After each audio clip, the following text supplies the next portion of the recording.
At 5:30 am, the Strait of Hormuz is already tightening like a fist, merchant hulls stacked bow to stern in a lane that feels too narrow to breathe. US Dwight D. Eisenhower's AN/SPS-48 air search feed registers a low-altitude shimmer at the edge of clutter, bearing 147, range 96 nautical miles, and too clean to be weather. Senior Chief Maya Serrano in the carrier's electronic warfare control booth notices a repeating 2.4-second heartbeat burst, followed by a 1.0-second silence, perfectly timed. She notes it the way she notes everything: tag, timestamp, bearing, archive. Out of habit. She has no idea yet what that heartbeat burst is going to mean in the next 11 minutes. To understand what is about to happen, you need to understand what Iran built when it realized missiles were no longer the hard part. If you want more cold room naval stories like this, subscribe to Navy Cipher. The missile is the visible threat. It is what sailors point at. It is what cameras chase. But out here, in a choke point where coastlines are close enough to smell, the missile is just the last line of code. The real weapon is the network that tells it where to go. It is buried under Iranian coastal rock in rooms that never see sunlight, passive receivers that do not radiate, fiber runs that do not glow on any spectrum scan, decoy emitters that wake up only long enough to confuse a radar picture and then die again, leaving nothing to shoot back at. The strike group calls it a targeting fabric, a quiet architecture that turns civilian traffic into cover and turns noise into guidance. It does not hunt the carrier with a single radar beam. It listens to the sea's own chatter, merchant A's bursts, navigation radars, stray emissions, tiny mistakes that even disciplined crews cannot fully erase. Then it threads that data through nodes that can survive direct hits, nodes built into hardened positions for one reason. So when the missiles launch, the coast does not have to scream. It can whisper. Inside the Combat Information Center, no one says the word secret project. They do not need to. The tactical display doesn't lie, and the Strait has not been quiet for days. At 5:31 am, the air is cold enough to bite. Screens paint the world in rectangles and numbers. The tactical action officer stands behind the watch team, eyes fixed on the link picture that never stops changing. Correlate that shimmer. Tracking. Hold weapons tight, and on the U side of the ship, Serrano watches the spectrum like it is a living thing. She is Senior Chief. E8. Not an admiral, not a captain. The kind of rank that carries the ship on its back and still gets told to wait. 6 weeks earlier, she saw the heartbeat the first time, always when merchant traffic clustered in one lane, always when A's density spiked, always when the Strait felt wrong. So, she built a library. 312 spectrum clips, each one labeled with bearing arcs, 147, 203, 271, each one tagged to what the sea looked like when it happened. The same arcs where A's gaps appeared, small dead zones where a tanker should have been, but wasn't. She wrote the report in plain language. 1 page, no drama, just pattern, timing, and risk. The response came back in a phrase that kills warnings without leaving fingerprints. Logged and filed, too many alerts, not enough analysts, too many fires burning elsewhere. Serrano kept watching anyway. Not because anyone asked her to. Because she remembers a destroyer years ago, steel ringing under shrapnel and the silence after, when everyone stared at screens that had no answer. At 5:33 am, she sees the heartbeat again. 2.4 seconds on, 1.0 second off, again. It's not random. It never was. At 5:34 am, the E-2D Hawkeye's voice drops into the circuit, calm and cutting. Low flyer group, bearing 147. Range 96 nautical miles. Speed 510 knots. Sound comes first in sick, not an explosion, not a bang, but a change in breathing, a shift in posture. Chairs slide closer, headsets settle tighter, 12 contacts, sea skimmers. Confirm at 5:35 am, a second cluster materializes, bearing 203, range 88 nautical miles, speed 480 knots, and then a third anomaly, barely a smear, bearing 271, range 102 nautical miles. Not a group yet, just a suggestion. Serrano doesn't look away from the spectrum. The heartbeat is still there. 2.4 seconds on, 1.0 second off, like a metronome. The Tau's voice is flat, time to impact. 11 minutes, assigned shots, SM-6 ready, Normandy has solution. On the Aegis ships, vertical launch cells are already being treated like loaded lungs. At 5:36 am, the first missiles dip lower, disappearing behind the radar horizon like sharks in shallow water. They don't have to stay seen, they only have to arrive. Track quality dropping, surface clutter, reacquire, keep them. The merchant lane shifts, not by miles, not by obvious turns, by 4.8 miles, just enough to change geometry, just enough to herd steel into a tighter corridor. It is an open loop that no one speaks out loud yet. Why are the merchants sliding like that? Who is pushing them? What just told them to move? At 5:37 am, Serrano keys her circuit. Tau, you sees a pattern, say again, heartbeat burst. Repeating, logged, standby, 8 syllables, a dismissal. Serrano says nothing. She keeps watching. She already understands what's coming. Across the water, inside a hardened coastal tunnel, Iranian hands move with ritual speed. A truck-mounted launcher sits under rock like an animal under a cliff. Men in headsets do not look at the sea. They look at small screens fed by something they trust more than eyes. A passive node checks in. 2.4 seconds. Silence. 1.0 second. A decoy emitter wakes, flickers, dies. The operator speaks in clipped phrases. Network alive. Lane density sufficient. Fire window open. Outside, fast attack craft swarm the edge of the strait. Small hulls throwing white wakes, forcing merchant captains to make micro-decisions that look innocent on paper and lethal in geometry. Back in Siki at 5:38 am, the first SM-6 salvo leaves us Normandy. The launch is not a roar inside Eisenhower. It is a line on a display, a clean white vector stretching toward red. SM-6 away. Time to intercept. 2 minutes, the intercept point arrives. And then, nothing.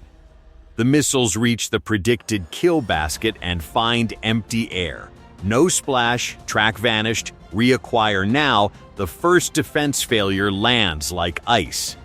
The enemy weapons aren't just sea skimming, they are ghosting, dropping into the clutter and returning on a different line as if the missile knows exactly when it is safe to disappear. Time to impact, 8 minutes. At 5:39 am, the second SM-6 attempt launches, a tighter solution, a more aggressive geometry. SM-6 away, second salvo. Updated track, bearing 147. Hold solution, they watch the intercept basket.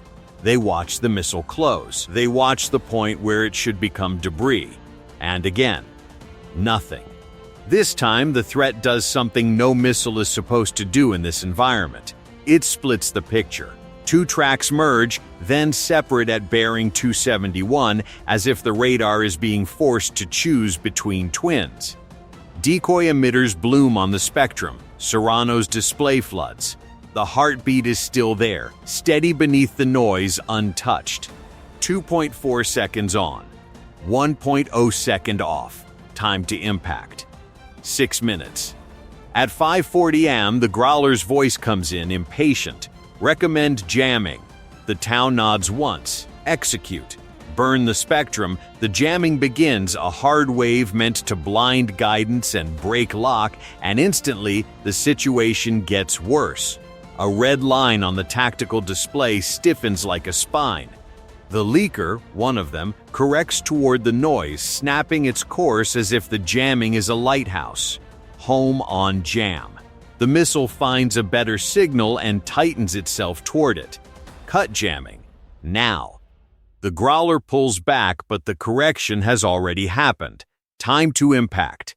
4 minutes. Now the sentences shorten in sick. The air changes. Even breathing feels too loud. Leaker confirmed.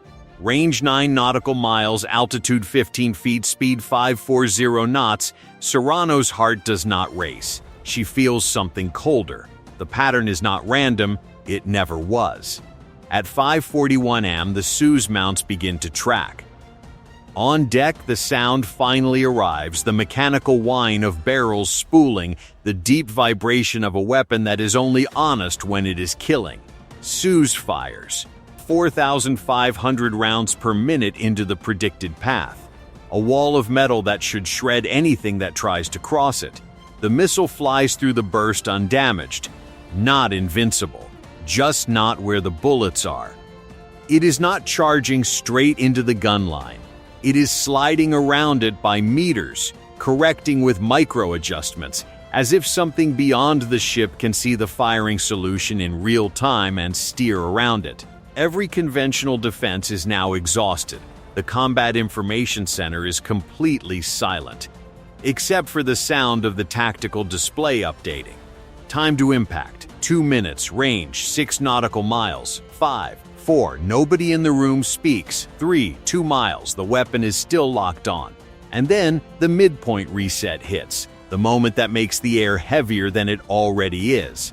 But the fight wasn't over, because a third salvo appears from bearing 032, timed perfectly to the heartbeat gap. A second wave, arriving in the silence between pulses, using the same rhythm like a door opening. It isn't one attack, it's a system. Serrano keys her mic again, voice steady. Tau. It's not the missiles, the Tau doesn't move. Talk. It's a network check-in, explain fast. Serrano's eyes do not leave the waterfall. That heartbeat burst is guidance. It's coordinating the lane, it's steering the geometry. The Tau finally turns. Tell me what you need, that is the moment everything turns. Because Serrano has been building this since the first time she saw the heartbeat 6 weeks ago. Quietly. Alone. Logged and filed doesn't mean forgotten, it means unattended. She reaches under her console and pulls up her library, 312 clips, each one a fingerprint. She speaks like a technician, not a storyteller. Stop brute force noise. The growler hesitates. Say again. Stop noise for 6 seconds. The Tau doesn't ask why. Do it. At 5:42 am, the spectrum goes unnaturally clean for 6 seconds. In that silence, Serrano injects a deceptive reply burst. Not jamming. A handshake, a perfect imitation of the same pattern she saw in the hook. A repeating 2.4-second heartbeat burst followed by a 1.0-second silence perfectly timed. She doesn't blast it across the whole band, she threads it through, narrow and precise, aimed to look like one of the coastal nodes checking in. For half a breath, nothing happens. Then the coast answers. Not with a big radar sweep, with a brief involuntary transmit spike and automated response that cannot help itself. One node lights up, bearing 118, range 64 miles. A second node answers an instant later, bearing 104, range 71 miles. US Normandy's SM and Eisenhower's U picture triangulate like jaws closing. There, Serrano's voice is quiet. 2 nodes, same heartbeat, the Tau's eyes harden. That's the secret project. Time to impact. Under 1 minute. A leaker is still inside the danger ring. But now the ship knows where the puppet strings are. The Tau speaks once. Shift decoys to false lane. Chaff blooms. Decoys deploy. not random. On Serrano's timing.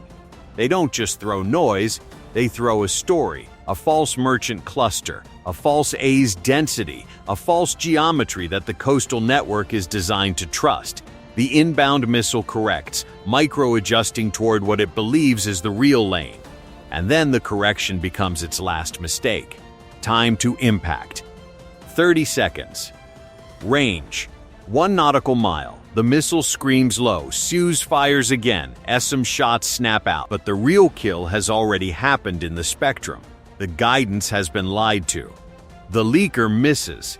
It doesn't miss by a comforting distance, it misses by the kind that makes grown sailors swallow hard. 63 meters off starboard. The explosion doesn't hit the hull, it hits the water like a hammer. A wall of white rises across the starboard side, slamming wind and spray against the ship's skin. The carrier shudders, lights flicker. Somewhere deep, a damage control team braces instinctively. Nothing touches the hull. Flight operations pause for a heartbeat. Then the deck crew moves again, because the ship is still alive and the Strait is still hungry. In sick, no one cheers, they don't have the luxury. Because the nodes are still out there and the third salvo is still searching. But now those nodes are exposed, lit like flares on a black map. They have been tracked from the start, first by Serrano's seed, now by their own involuntary answers. At 5:44 am, Us Arleigh Burke opens Vil's cells. The counterstrike leaves the ship not as emotion but as math. A precision package, cold and measured, built to erase coordinates. Tomahawk class effect. Long reach, low flight. The coastal tunnel tries to move. One node goes dark and attempts to relocate, thinking it can hide again under rock and confusion. It almost reaches safety. Almost. At 5:51 am, the first weapon arrives. Not with drama, with certainty. The launcher's room ceases to exist at 5:51 am, one flash inland. Then another, secondary detonations, stored fuel, electronics, fiber runs cooking off in sequence. Node 1 is gone, the heartbeat stops. Node 2 tries to move, too late. A second strike finds it as the decoy emitter wakes one final time, reflexive and stupid. It is erased. The third salvo collapses without guidance. Tracks wander, speeds fluctuate. Missiles that were knives become lost steel. Eisenhower's escorts mop them up with calm precision, SM-2, SM, then guns. The sea returns to a tense quiet, the kind that isn't peace but survival. At 6:02 am, the water looks the way it did before the attack began. Same lane, same horizon, different feeling. A brief log is spoken in sick like a ritual. All inbound weapons destroyed, 0 casualties, US Dwight D. Eisenhower operational flight operations resumed, no one needs to be told what it meant.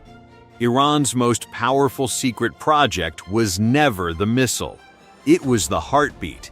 It failed because one senior chief refused to let the spectrum become background noise, because she kept watching after her warning was logged and filed, because she noted a pattern the way she notes everything: tag, timestamp, bearing, archive, out of habit. And the lesson Tehran takes home from the Strait that morning is the one it least wanted to learn: that the most dangerous thing about American naval power is not the missile that fired back. It is the senior chief in electronic warfare who notices a repeating 2.4-second heartbeat burst, followed by a 1.0-second silence, perfectly timed.